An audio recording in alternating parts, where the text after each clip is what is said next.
I'm now a business entrepreneur, so I'm kind of excited about it. This is my first time as an entrepreneur, so I covet prayers and any kind of leadership skills, business entrepreneurship skills that you guys want to share. I would love to hear them. But today I am going to touch on a topic that you guys have asked me about. Several of you have wondered why I am so proficient at getting things done.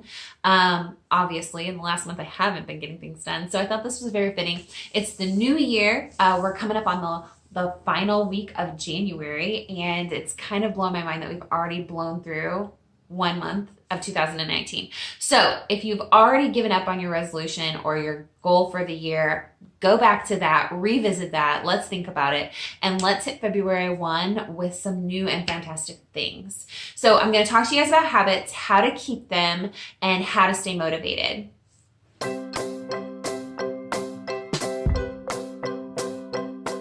So when keeping habits, we want to make sure that we are doing only one habit at a time. I know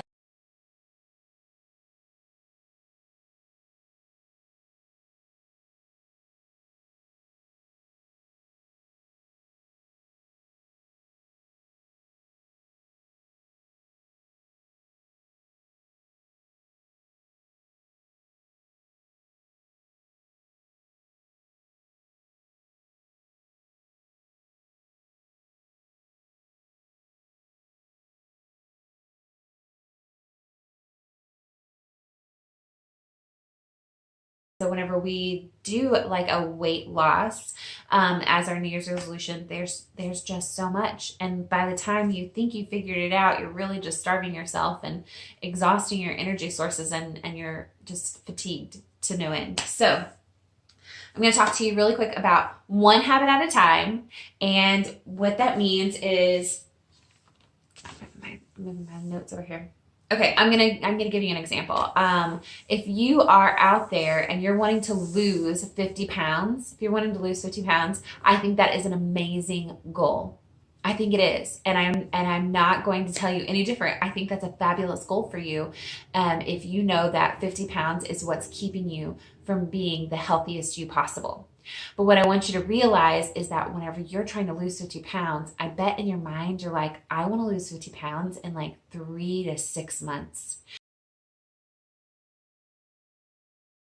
You're wanting to lose 50 pounds, but I want you to lose those 50 pounds. But what I want you to think about is, how can I lose those 50 pounds in a healthful way? Because if we lose too much weight too fast, we gain it right back. You guys have seen those fad diets, or what I like to call them yo-yo diets, where you go from one diet to another, to another, to another, to another. And eventually you've gone through like 7 diets in 1 year and you weigh more than you actually did when you started. So what I want you to realize is that those 50 pounds are going to be taken off of your body, but we have to do one new habit at a time.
Second tip, consider getting a coach. If you guys are trying to create a better business, if you guys are trying to create a better meal plan with your family, if you're trying to create weight loss, you need to find somebody who has more knowledge than you.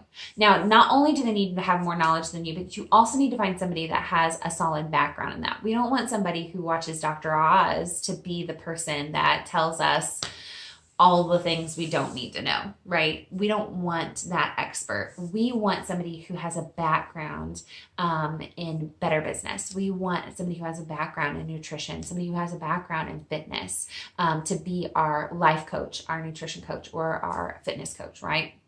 We don't need somebody who reads the tabloids and watches Dr. So-and-so's on TV to tell us how to live a better life. Right? Okay, so not only do they need to have a solid background, but they need to be somebody who's going to motivate you, somebody with high energy and excited, somebody who talks your language. And make sure that they're not an annoying person to you, or an arrogant person. If they don't have a heart of a teacher, and if they're just straight up rude, you do not have to pay for their services. There's no reason why you should be shelling out money for somebody to talk to you disrespectfully. And then again, with the making sure that they just have the heart of a teacher, we want you to learn from them and we want you to admire them. And that motivation, that mentorship will take you a really good distance.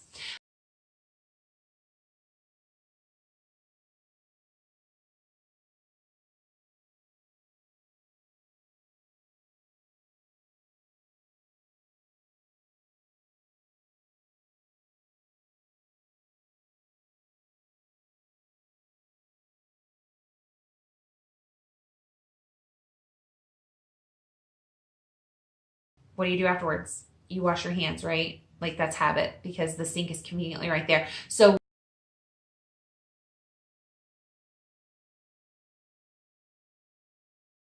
fitness clothes, if you're going to go and work out in the morning, making sure that your shoes are set to the side of your bed so you'll trip on them on your way to the bathroom. Making sure that if you're trying to be a better flosser, get your floss out. Like either keep it in the console of your car so that you'll floss on your way to work, which is kind of a gross thing, but I guess, like it's just your germs on the steering wheel, right?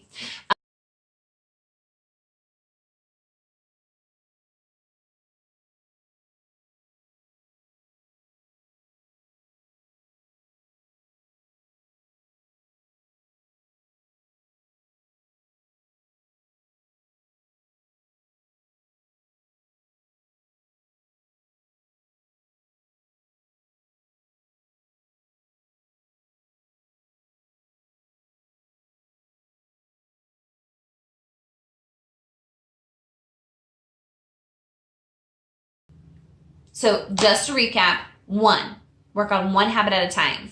2, consider getting a coach. And 3, repetition, repetition, repetition. We've got it. Okay, I'm not going to beat a dead horse. I might not do another one of these videos for some time, but I just couldn't help it. You guys have been asking me how I stay on top of things, and these are like the best advices I can give you. Do I have a nutrition coach? No, because I have a nutrition degree. Do I have a fitness coach? No, because I have a fitness degree. Do I have a life coach? No, but I have several mentors. And they keep me accountable and hold me to my goals, and they're fabulous. I will tell you that the biggest successes that I've ever had nutritionally and in my fitness is I became a motivator for somebody else. So I had somebody who told me last year that they were struggling with staying motivated to work out. And so I surprised them at the new year of last year, in 2018, and started sending them motivational text messages every day to get out there and to get a workout in and to start, packing nutritious lunches and prepping breakfasts and stuff like that. And they said it's made such a huge difference in their life that they could never imagine, like just those text messages every day. So that had to help me too, because I felt like I can't send a motivational text message about working out if I haven't worked out, and I can't talk about healthy nutrition and making sure they're meal prepping unless I've done it. And so we got to the point where we were like sending each other pictures of us at the gym, sending our meal preps, sending our lunch, or like some kind of picture kind of verifying that we were holding tight to what our goals were. So maybe that's something that you could do too. Maybe you could be the mentor. So keep up those thoughts, guys. I'm super, super proud of you. Again, happy 2019. I hope that your February goals rock the socks off of you. I am super excited for you. Leave me a message if you guys have any questions. Comment below if you have your own new goals for February, or if you're just reestablishing your January goals. And don't forget to give me a big thumbs up if you liked the video. Please subscribe, guys. I need you. Is it this way or is it this way? Please subscribe below. Love you guys. God bless.